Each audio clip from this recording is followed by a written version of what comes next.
If the hydrogen ion concentration is diminished from 1 molar to 1 times 10 to the negative 4 molar at 25 degrees Celsius, by how much is the oxidizing ability of this manganate ion and manganese 2 ion, the couple, how much is it diminished?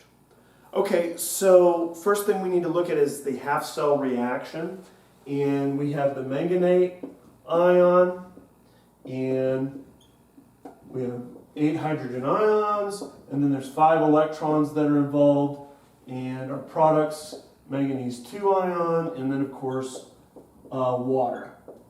Okay, now the N value is 5 because the manganese actually goes from the manganese positive 7 here in this ionic form, right? Because this was negative 8, this has to be positive 7 to have an overall negative 1 yield. We went from there all the way to